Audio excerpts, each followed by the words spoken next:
Good afternoon, everybody. Welcome to LinkedIn Tuesdays. We're very glad you're with us every Tuesday at 1 o'clock Central Time. Today is February 2nd, 2021, Groundhog's Day. We're very glad you're with us today. For those people on Zoom, if you have questions throughout the presentation, please just enter your questions in the chat box. And for those people on Facebook, just enter your questions in the comment field. I am monitoring that feed and I'll be sure to get those questions answered. For those people on Zoom, or if you're using a PC or Mac, we ask that you use the speaker view, which is in the lower left-hand corner. And where you see that red arrow, you can grab that red arrow and slide that back and forth and adjust the size, change the ratio of the speaker and the slide to whatever fits your presentation the best. Please note this event is being recorded and is currently live on Facebook. The recording will be on the Career FW Facebook page and on the Career USA YouTube channel for others to view in the future. By participating in this event, and if you post a comment in the chat box or you have your microphone or camera on, you give consent for your comment's name and picture to appear. Well, good afternoon, everybody. My name is Jeff Morris. In 2008, I started Career DFW to help people in the Dallas-Fort Worth area in their job search by putting everything in one place. In 2012, I launched CareerUSA.org after being invited to go to the White House and finding out that there really wasn't a Career DFW anyplace else in the country. So I started CareerUSA.org in 2012. I've written a book called What I've Learned About Your Job Search That You May Not Know. It's available on Amazon for 15 bucks, or if you live in the Dallas-Fort Worth area, you're welcome to drive by the house, throw $10 out the window and very slowly leave your window open, and I'll attempt to throw a book back in the car without hitting the ground. Since 2007, I've been facilitating and leading the North Dallas Plano Career Focus Group. The group meets every Friday morning at 9:30, and I'll tell you about our upcoming program this Friday at the end of this presentation. And since 2017, I've been a member of the Practice Interview Team, a great way to practice your interview skills. Well, we have 4 outstanding speakers who join us. They rotate through each week. Locke Alderson, Terry Sullivan, Ruth Lipsky, and Kurt Vondermatter. And the reason for this and not having just one person do it by having 4 different speakers talk about LinkedIn is that you're going to learn something different from each one. They each talk about something a little bit different, what areas you should focus on from their aspect and what they like and what they recommend. So, come back, join us. We've got, like I said, there's four speakers, and then you can even come back and join us for them to do it again, because a lot of them will modify their presentation from month to month and change up what they're talking about. So join us every Tuesday, 1 o'clock Central Time. Today, our speaker is Ruth Lipsky. She's going to talk about LinkedIn search engine optimization. She's a career coach. So Ruth, thank you for being with us, and it's all yours. Thank you so much. I appreciate that. We're going to be talking about your LinkedIn profile, and we're going to be talking most specifically about how you become more visible to the recruiters who are using LinkedIn in order to find talent. It's best if you already have a fairly robust LinkedIn profile before we go through this in much detail, because your first requirement is to put as much information out there on LinkedIn as you possibly can. This is your online resume. Treat it as such. We'll be talking in more detail about the goals of LinkedIn, what type of searches recruiters do.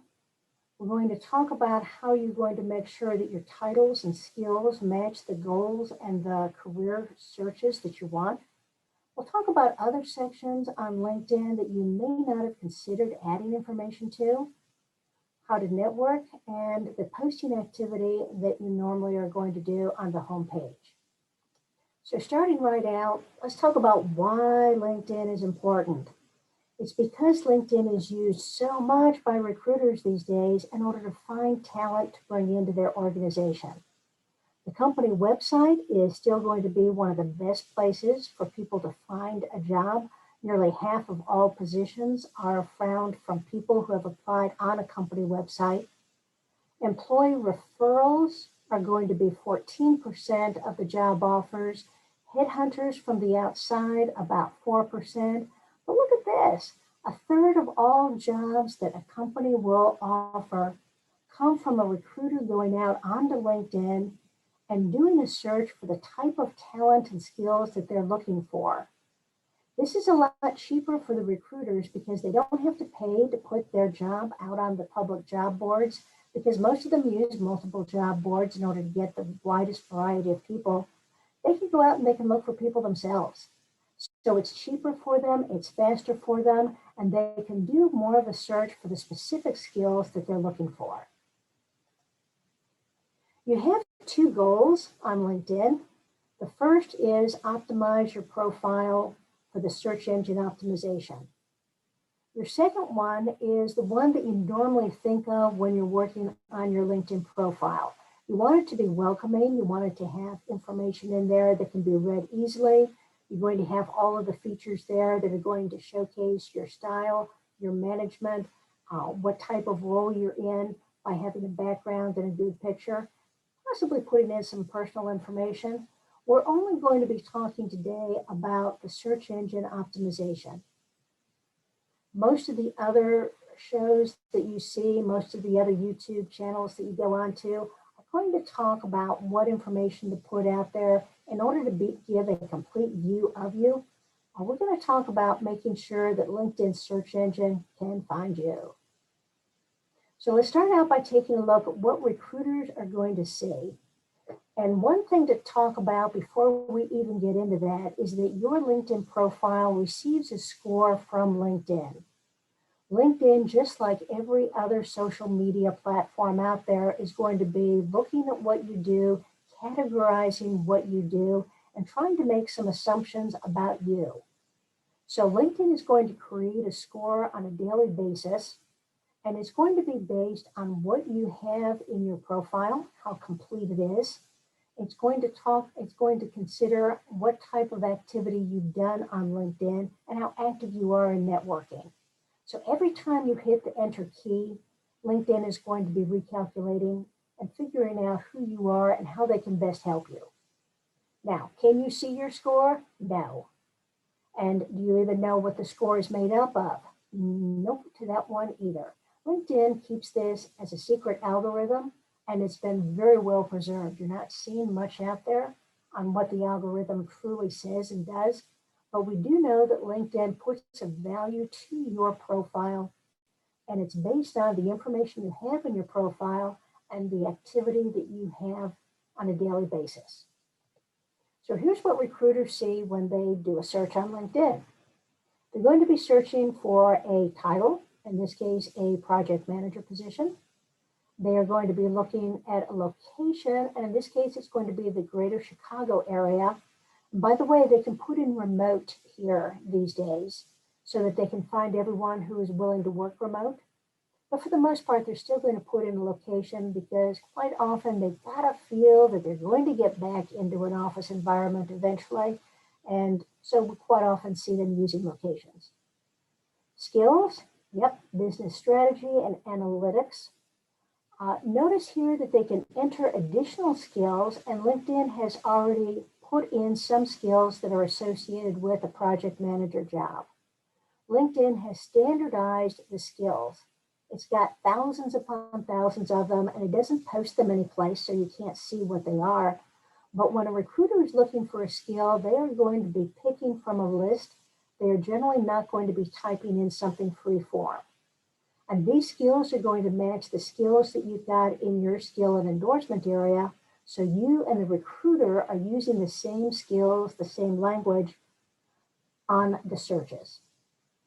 Now here in this case, for just that small amount of information for the project manager in the greater Chicago area with these 2 skills, there are 42,798 names that come up that have a match to those requirements. This person shows up as number 1. LinkedIn does not do anything randomly. There is a reason that this person showed up as number 1. And look how little information they see when they're looking for people that have the talent and skills that they want.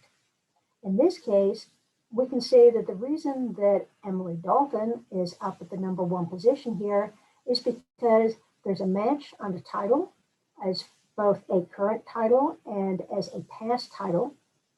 It is a person who probably has those skills. You can't see the skill list, but probably has those skills on her profile. But look that she's open to new opportunities. Recruiters are going to be looking for people who are open to new opportunities because they're easy to talk to. They're more likely to respond to a request for an invitation to have an interview. And they're probably going to be able to join the company a lot faster than someone who is in the midst of 5 projects and they have to train their replacement. Open to new opportunities is going to be a big part, so you should always have that section of your LinkedIn profile set up. You can also see that this person is a company follower, which comes up here. This area in the spotlight area that says that they are engaged in your talent brand, that means that Emily has this company in her interest area on LinkedIn.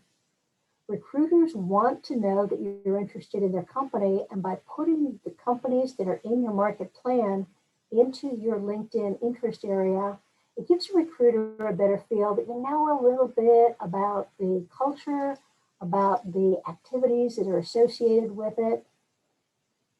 So we're going to be working to make sure that everything that's in here is going to be on in your interest area. The other things that LinkedIn is going to be interested in are company connections. And that's going to show up on how many, as well as just the number of people who have a company connection. Recruiters like people who are connected to folks within their company. It makes them feel as if they have a true interest in the company and that they may have a better feel for the type of activities that that company has. So Emily has a lot going for her at this point. She's got a project manager job title. She's got company connections. She has the company in her interest area, and she's open to new opportunities. There's more information about Emily that LinkedIn knows that they're not going to tell you about on this list, and it's because her grade is high, and LinkedIn values her because of the activity that she has on LinkedIn.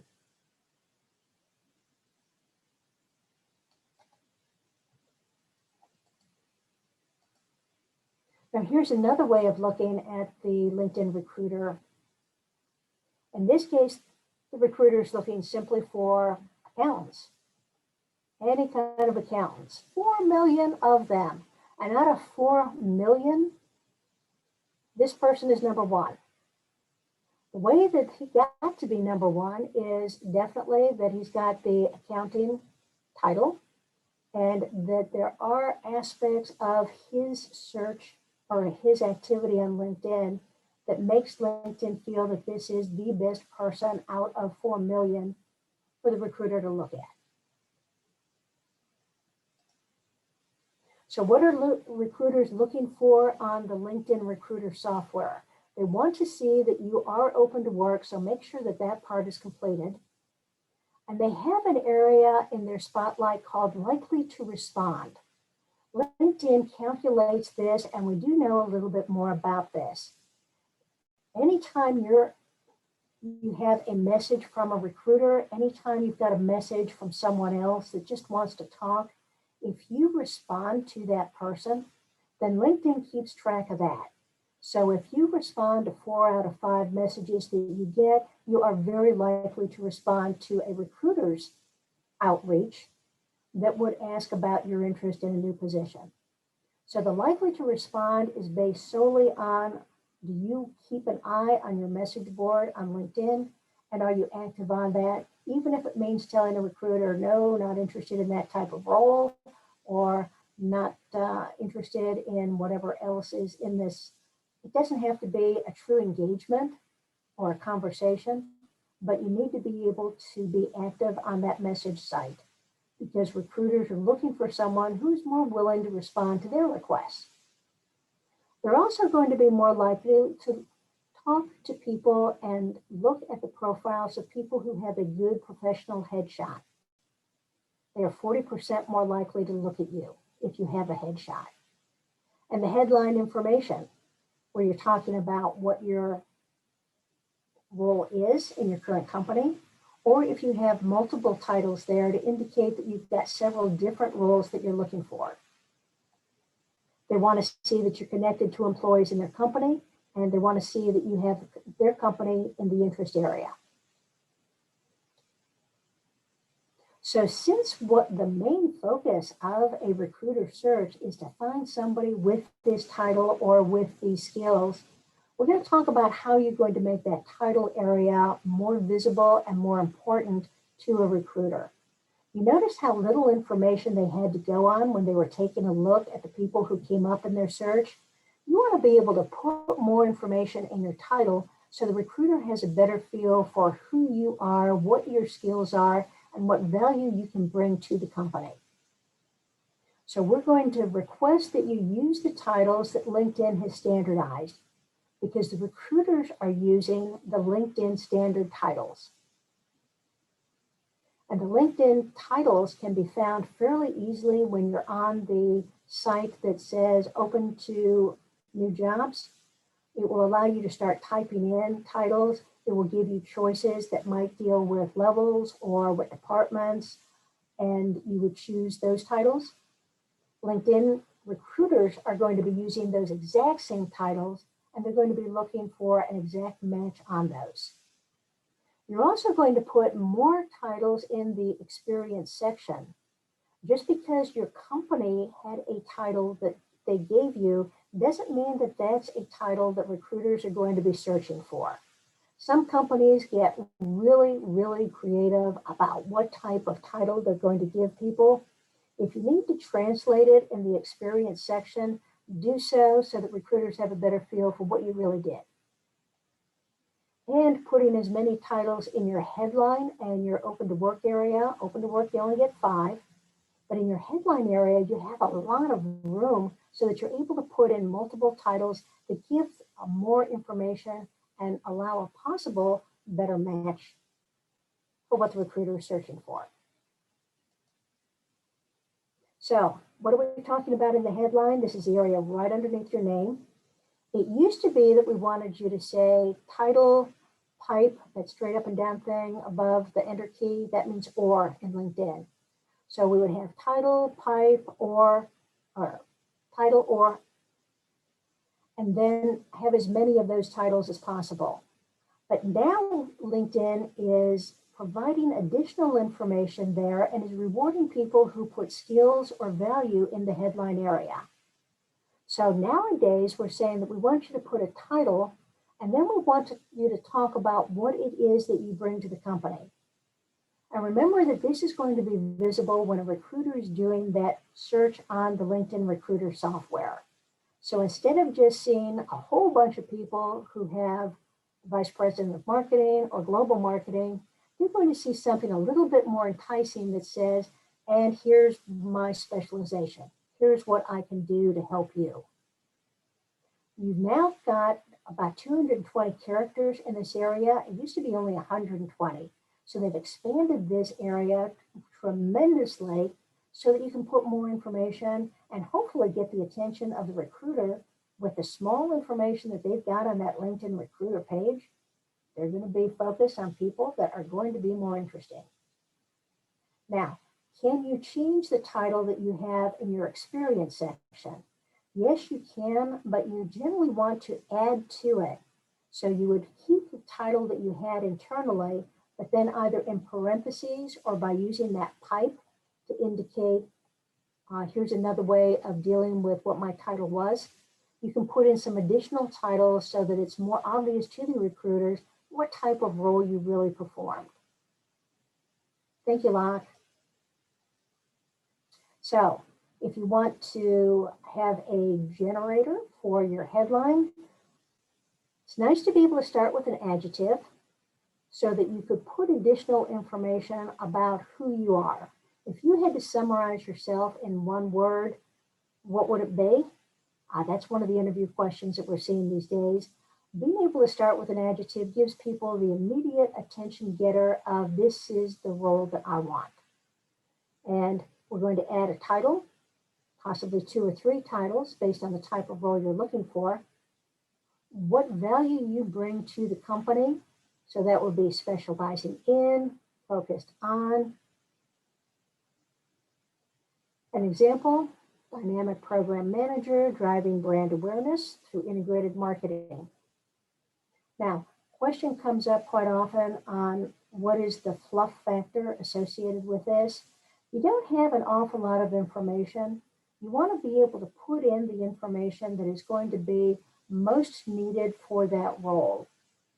So if you're looking at job postings for a project manager role and you see that there are some words that come up more often than not, those are the words that you probably want to put in there.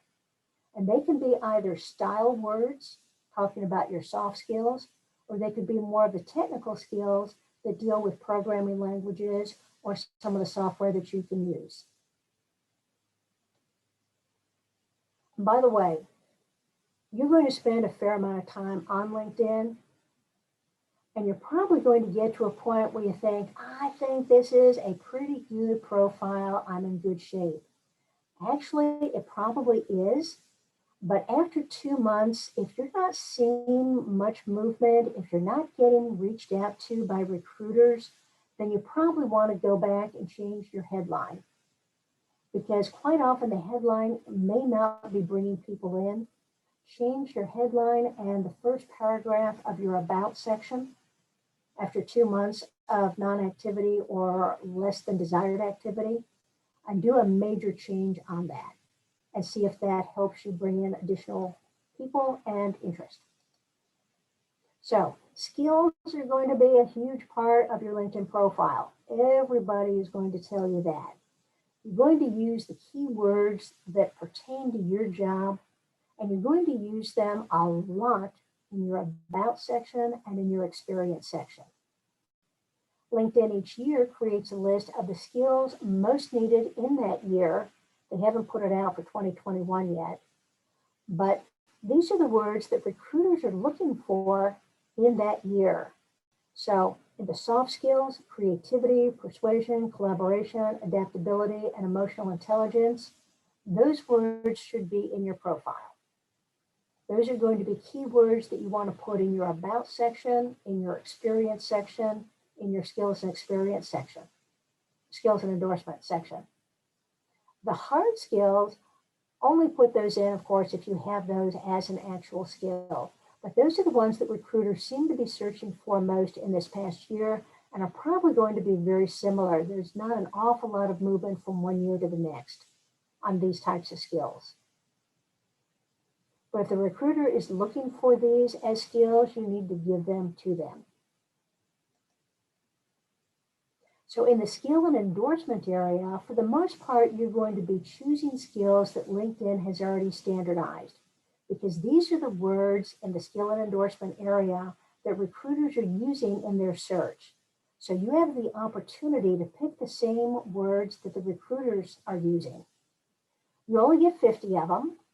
So make sure you get between 45 or 50 in order to make sure that they see the full range of your skills. There are going to be 3 that are at the top of the list before you get to the show more. You need to find 3 that are associated with the job you want to have, not the skills that you've had in the past. So these are going to be the ones that are going to be showing up in the job postings that you're most interested in. LinkedIn is going to put those skills in categories, and you can't change the category even if it's in the wrong place. So don't worry about what category it comes in. But your skills, most people are pretty good about putting in the technical skills that they have, but you also need to put in some soft skills about how you do your work. You need to put in words about communication, about leadership, about problem solving. So you need to be able to show the whole series of the skills that you have, not just in the technical world, but also in how you go about doing your business and how you interact with other people.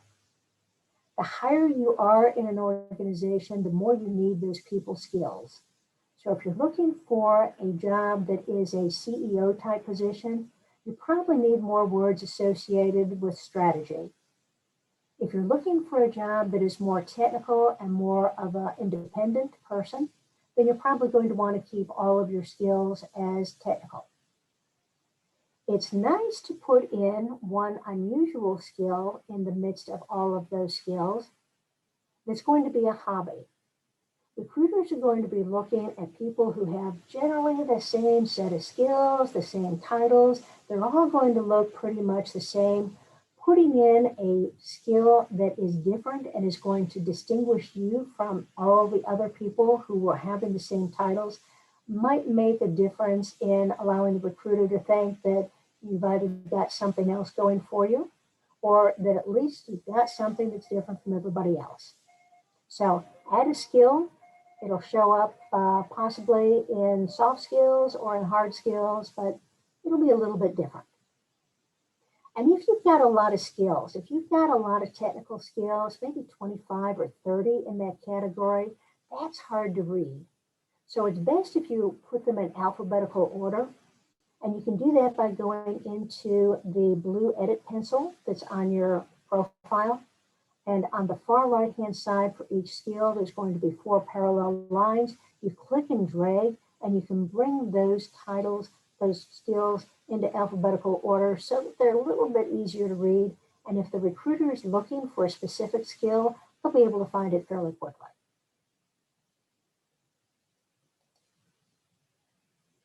And here's something that's fairly new. LinkedIn now provides a skill assessment. In your skills and endorsement area, you could have a take assessment notice underneath of your skill and assessment title. And this says that there is something in the list of skills that you have that has a test associated with it. It used to be that LinkedIn and recruiters would rely on the endorsements and the number of people who had endorsed you for a skill.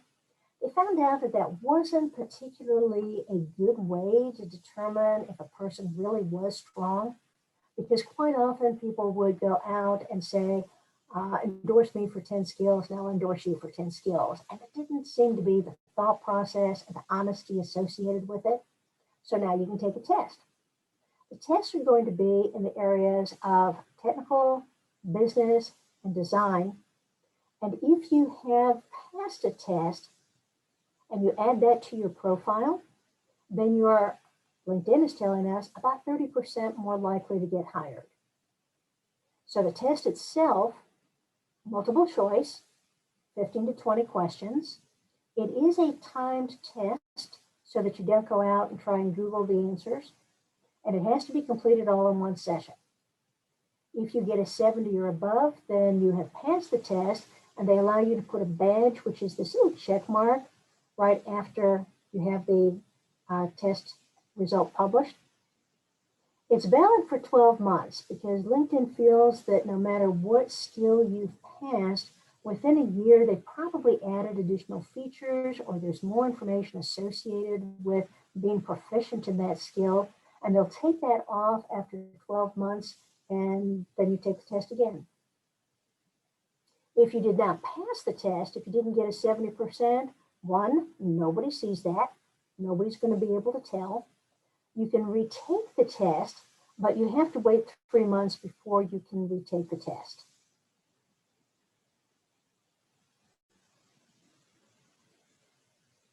Now, does the badge automatically go onto your profile? No, you have to add that in. There'll be a notice down at the bottom. Congratulations, you passed with a score of. Do you want to add this badge to your skills and endorsement area? And you do say that you would. Now, recruiters would be able to know if you passed it, but it's nice to have that visual so that people who are looking for talent but are not using LinkedIn Recruiter are going to be able to see that you passed this test. And nobody but you will ever be able to see what the result was. So if you passed with a 71%, instead of a 99%, that's fine. Nobody knows. Now, there's some additional sections that we need to be adding into LinkedIn because LinkedIn wants to add as much information as possible so that we see the real you. So in your profile, you've got an add profile section, And if you open that up, you'll see that there's more information that you can add into your profile. You can add in more work experience, education, licenses and certifications. And here's one on volunteer experience. If you do volunteer work, or if you have done any volunteer work in the last couple of years, you should add that to your LinkedIn profile, because companies feel that if you are giving back to the community, then they are probably more interested in you, because they're more and more interested in what their social reputation is. And they're probably going to have activities that give back to the community in the same way that you're doing. So putting in volunteer experience, regardless of what type of experience it is going to be a plus for recruiters to see. Other areas that you can put in are in this accomplishment area. When you open that up, if you've published any works, if you have patents, you can add those in. The project one is one that is extraordinarily helpful, because you've got things that you did in your last job. You have projects you were part of, you may have led the projects, and on your resume, and generally in the LinkedIn experience section, you've got it lined up as a bullet point. And your bullet point may be one sentence, it might be 2 sentences, but it doesn't tell the whole story. This project area allows you to tell everything about that project.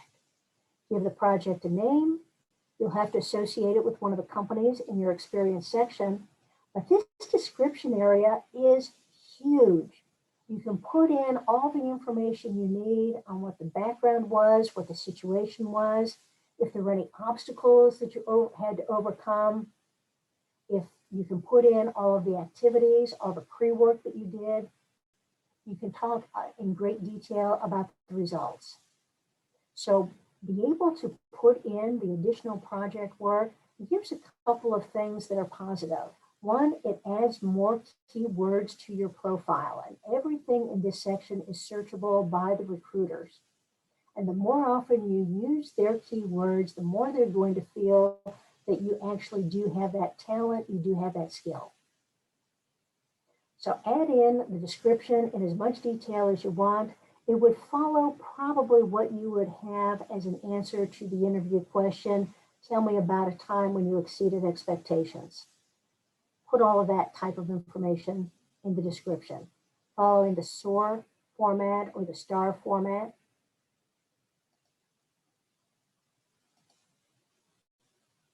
Also in this area,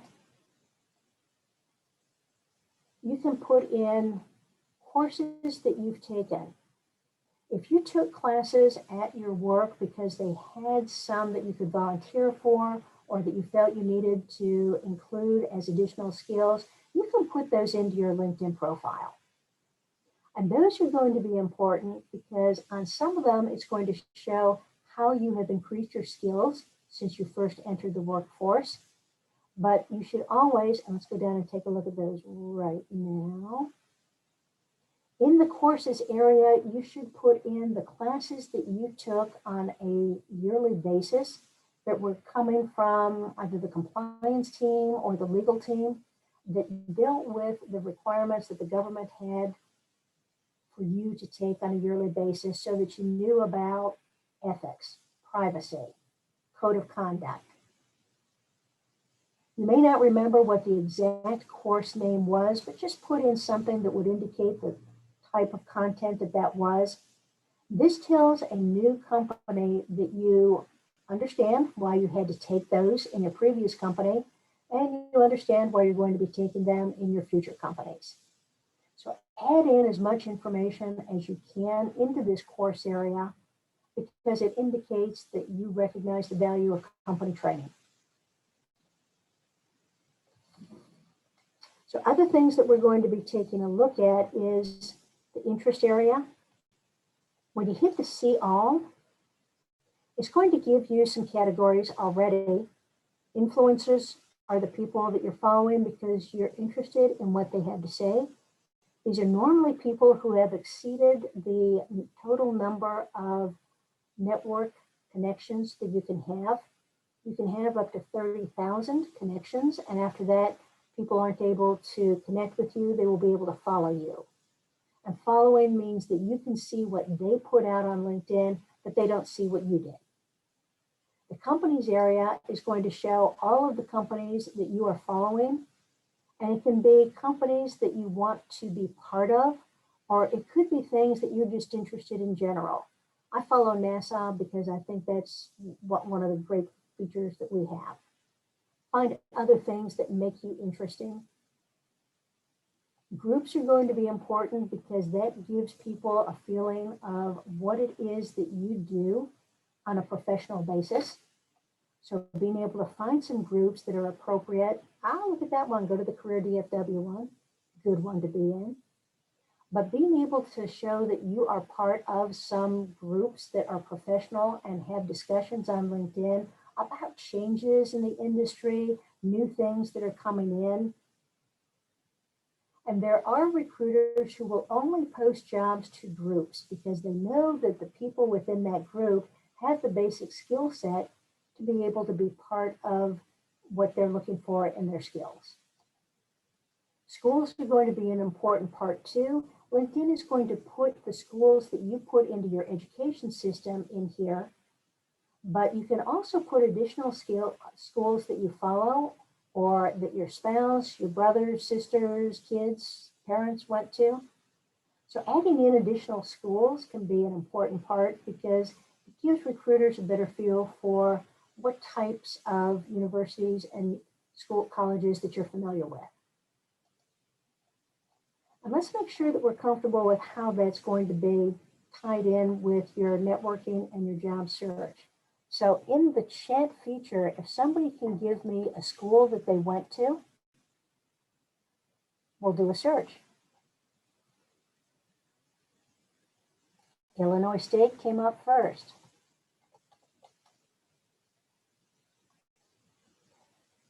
Illinois State, here we go. LinkedIn is going to give you a drop down of possibilities. You're going to find the one either because you identify the logo, or in this case, it's a school that you're looking at. So we'll click on that, and this takes you to the LinkedIn page for that university. You can go to the website that is the more common place that you're going to go. But when you're on the Illinois State University page, if you're not already following it, you can click on the follow button, and that's going to drop it into your LinkedIn interest area. But you're going to want to go into the alumni. And here's where you're going to start your networking. Because now this university is telling you that there are 134,312 alumni who went to this school in the last 121 years and who have a LinkedIn profile. If you're looking for anything specifically, you can show more and you can see where they work. If you decide that you want to contact the 187 people who are now working at Amazon,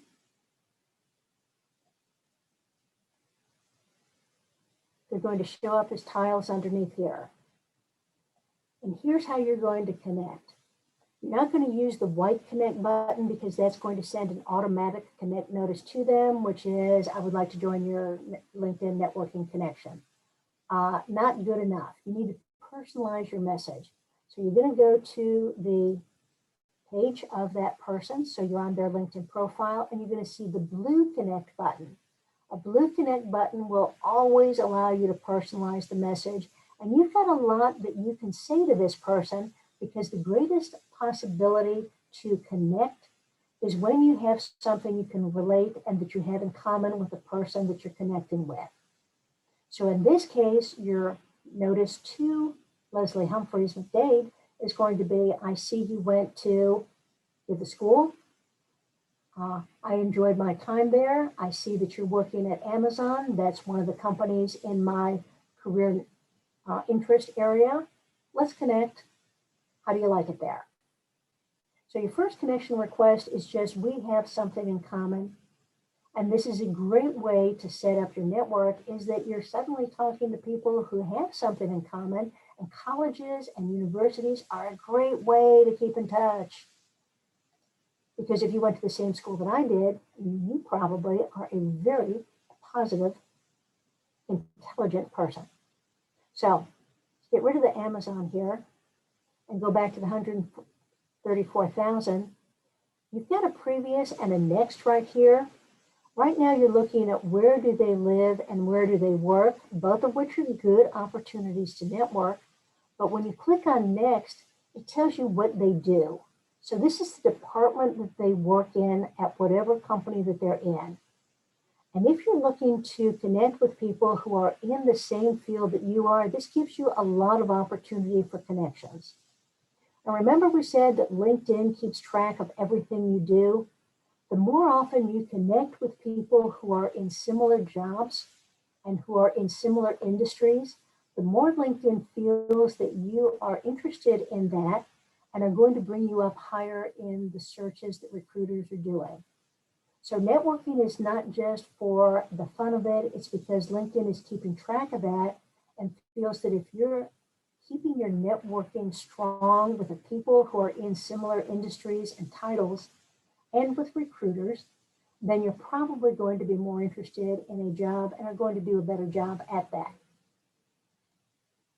So you can also see what they studied. Sometimes that's a nice thing to connect on, but go into the next one more time and you can see the skills that they have in their LinkedIn skill and endorsement area. And you can see how you're connected. Now, if you are at that university, then you may have a lot more connections than I do, but I know 3 people who went to this school, and I didn't know that. So I can click on that and go down into this area and find out who those 3 people are. And if there's some way that I should be taking advantage of my first degree connection with these folks because of where they are or what they do, I can do that. It helps out. So use your college connections in order to find the people who are in companies who will be able to connect with you. And after your first connection request, you can go back in and start a dialogue with them. I've applied for this job. Do you know who the hiring manager is? I've applied for this job. Can you give me any tips on what the interview process looks like? So being able to start working just by connecting because you have something in common is going to be a good thing. Now, the other way you're going to network that LinkedIn is going to be pleased with is by going into the company itself. So if someone can give me a company in the chat box that they're interested in.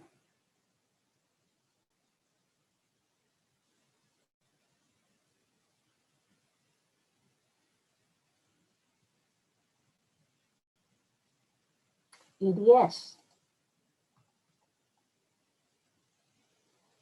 EDS Technologies, right here. We're going for the company. And this, once again, is the LinkedIn page. You can follow the company if that's part of your plan. But there are a couple things in these tab areas that you probably need to be comfortable with. One is the Jobs tab. And the Jobs tab is going to talk about the jobs that they have, but it'll allow you to create a job alert for that company. And LinkedIn likes it when you connect with a company. So when you're saying that you want a job alert, you're going to be able to put in a title, and these are normally titles that are appropriate for that company. And then you're going to put in the location that you're in, knowing for the most part that remote is the most common location these days. Remote is not an option for the most part. We'll put it in for the Dallas-Fort Worth Metroplex, and we've created a job alert. That means that anytime that this company posts a job on LinkedIn that matches the skills that you've got in your profile, you'll be notified. And they will also be notified of everybody's profile who have set up a job alert that matches the job that they just posted. And that's a real easy way for a recruiter to start the recruiting process. They post a job on LinkedIn, LinkedIn immediately pushes back and says, you've got 20 people who have signed up for job alerts and who match the qualifications that you're looking for. Here they are, go for it. And that puts you in a fairly small group. Recruiters are going to take the easy road whenever possible. If they see somebody pushed to them through LinkedIn that matches the skills that they're looking for, it's going to be a nice thing to be able to move quickly on. So the next thing you're going to do when you're on your page for your company is you're going to go into the people. And just like when you were on the college and they were talking about all the alumni, this is going to tell you about all the employees at that company. And you can see that they're talking where they live, where they studied. So let's open this up a little bit. And here in the Dallas-Fort Worth area, we've got 13 people.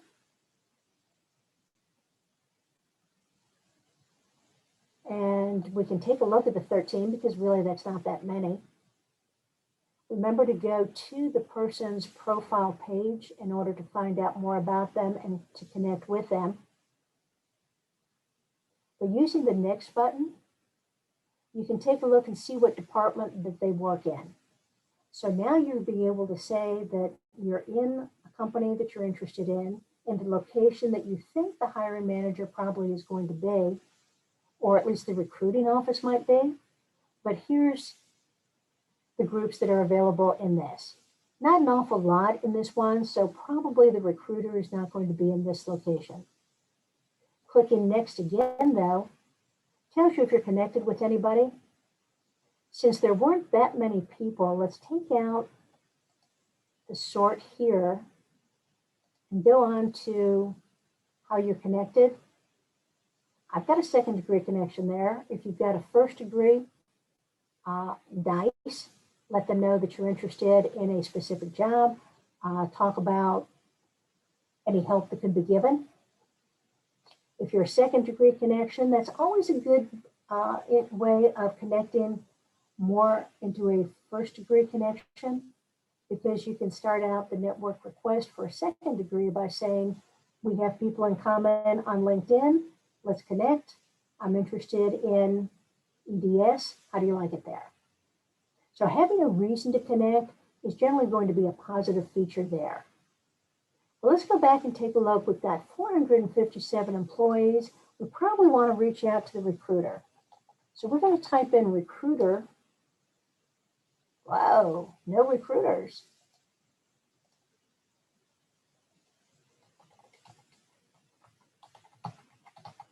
Let's see if they have any project directors. Because if that's the person that you would be reporting to, you want to know a little bit more about the hiring manager. So I think I'm going to be reporting to a project director. Here are the people that are probably going to be the folks that would be the final interview, or at least part of the interview process. I can take a look at their profiles and find out a little bit more about them. And I would be able to connect with them with something fairly specific. I have applied for this job and detail it. Looks like it might be in your area. Would love to talk with you about my skills in blank, blank, blank. Things that come up in the job posting that you think might give you an edge over other people. LinkedIn wants to be connecting with as many people as possible. They will count up to 500 on your profile page, and then they're going to stop because they don't want it to be a competition, but they actually allow you to have just as many as you want, and the more people, the better off you're going to be. Okay, I'm searching for people and for companies. All right, let's go to the home page, because LinkedIn gives you a lot of points when you're posting information. This page has information, postings, chats from other people that are in your network.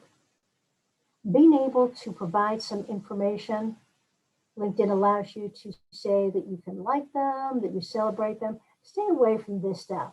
This is kind of Facebook-ish and it's not as professional.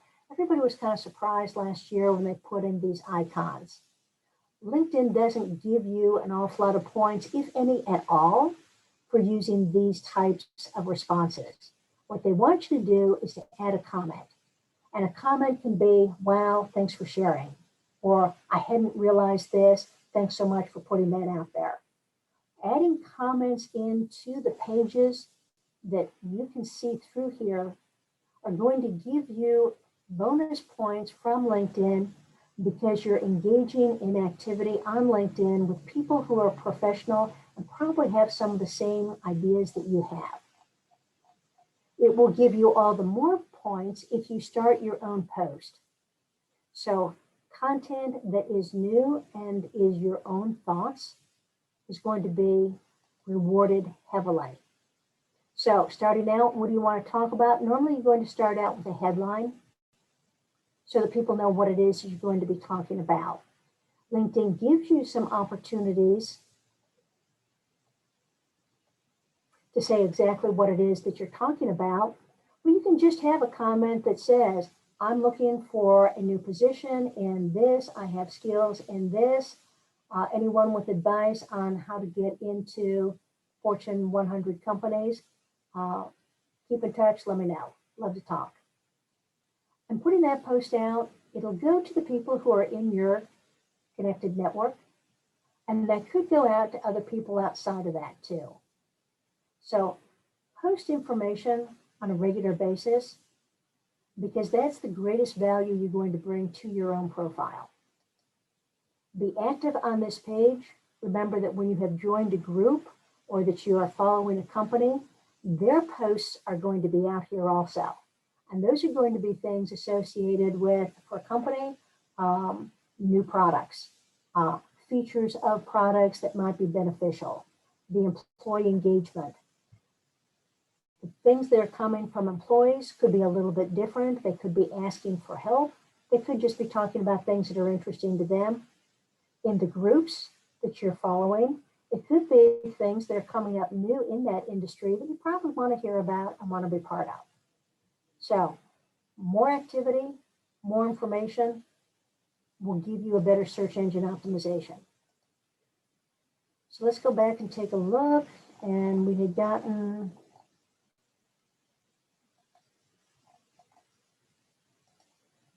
into the interest section. Did we cover it all?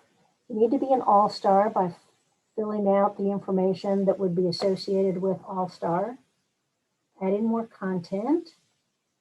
In the interest section, we talked about companies, we talked about groups, schools, networking. We talked about how to use your college network. And we talked about looking at the companies themselves. Connections. Connect with recruiters whenever possible for the companies that you're interested in. And then the activity on the home page. Make sure that you're commenting, make sure that you have some new comment. If you're concerned about what type of information you would want to post, take a look at what's on your feed right now on the home page. If there's something similar to that, you can always add your own types of postings to what you find is important.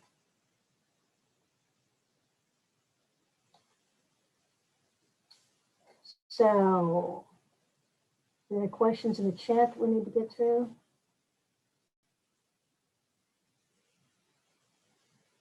Commenting on a private LinkedIn page, add to your profile. Yes, anything you do on LinkedIn, whether it's in a group setting, whether it's on private, whether it's on your company page, all of that counts toward your points when LinkedIn is calculating your score. Comments should be at least 8 words or more. There's still some discussion as to whether that's true. I kind of like it because it makes it sound a little bit more sincere rather than just putting in some fluff to indicate that you've hit an enter key. And LinkedIn says that they look at everything that is out there and assigns points associated with how insightful, how complete your answers might be. So the 8 words probably is true. But if you're not comfortable saying 8 words, at least be able to say, thank you for posting. Some past connections who have retired. Does LinkedIn profile stay forever?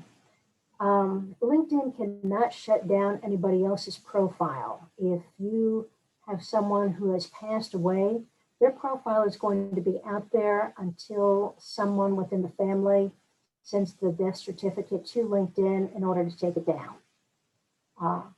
It's not one that goes down easily. So there are probably a lot of people that are still looking to be active on LinkedIn that really have passed away. And LinkedIn has not found a way to really update their files on that. That's why it's probably very important. Two things. If anybody's had a will written in the last year or two, because of all the passwords and everything are out there, that is something that is actually added into a will nowadays. Into any good will, we'll talk about that the executive of the estate has the power to go in to modify or to delete somebody's profile, but that only works if you've told that person what the passwords are. So, it's nice to have a list of passwords someplace, or, nice to have that in your will. But if you don't have a list of passwords in a sealed envelope, open upon death or whatever, and you tell people what to do with them, they're going to be out there for a long, long time. Seems a shame, doesn't it? There's a question that came up on Health and Human Services. Government is not set up on LinkedIn the way that it should be, or that I think it should be, and that there's not an easy way other than going out to usjobs.gov to find the jobs. So there's no way to really contact the government other than finding people within the government that might be able to help you out on that. And on licenses and certification, no, you cannot reorder them. Isn't that a shame? Because I wish you could. Is there a value to have over 500 connections? Yes. That is one of the point values that you get, is the number of connections that you have. Well, Ruth, thank you very, very much. Great information. Hopefully everybody's learned. I know we had a few people who joined after we got started. And I'll tell you in just a second how you can go back and watch the beginning of this video in case you missed it. Next week, our speaker is going to be Locke Alderson. I know he was watching today's presentation, taking notes. So he'll be talking about how to use LinkedIn for job hunting, strategies to get results. So join Locke next week, 1 o'clock Central Time. All right, I need everybody to please raise your right hand. Okay. Repeat after me. I, Jeff Morris, promise to always send a personal note whenever I send a LinkedIn request to connect with anyone. This includes when I use my cell phone or my computer. All right, very, very, very important. Okay, so please, if you've sent connection request without that personal note, go and withdraw the connection and then send it again the correct way. For those people who are not familiar, if you're a veteran, LinkedIn offers a LinkedIn premium version of job seekers for 1 year. The only prerequisite is that you must have military service listed in the LinkedIn profile.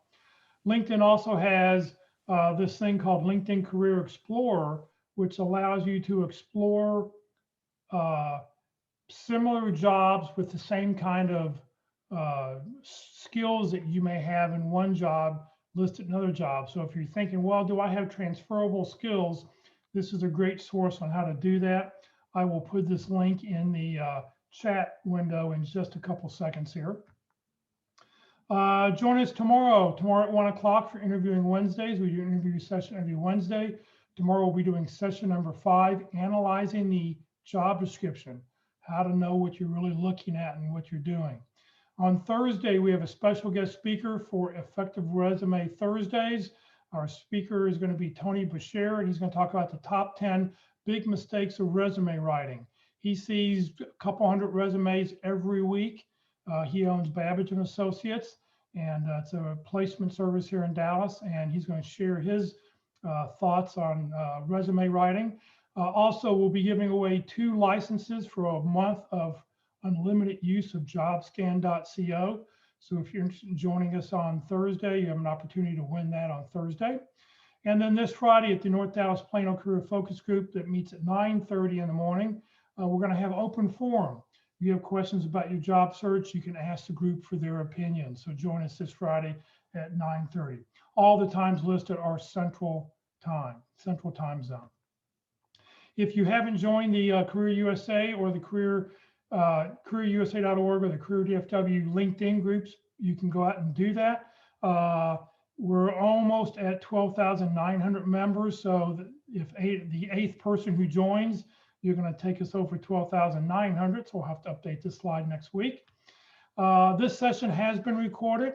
It will be on the Career FW Facebook page. We record all of our sessions.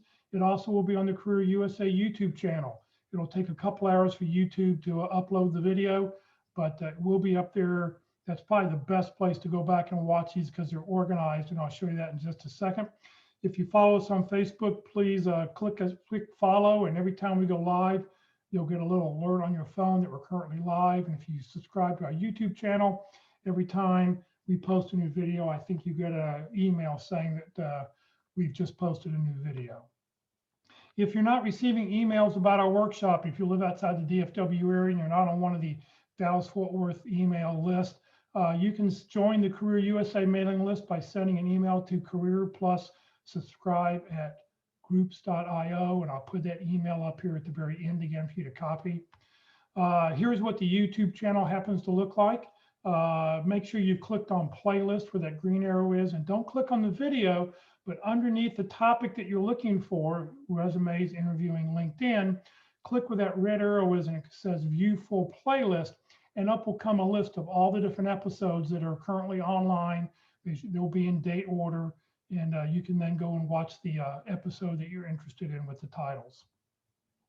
So please remember, Career DFW, we're a 501c3 nonprofit organization.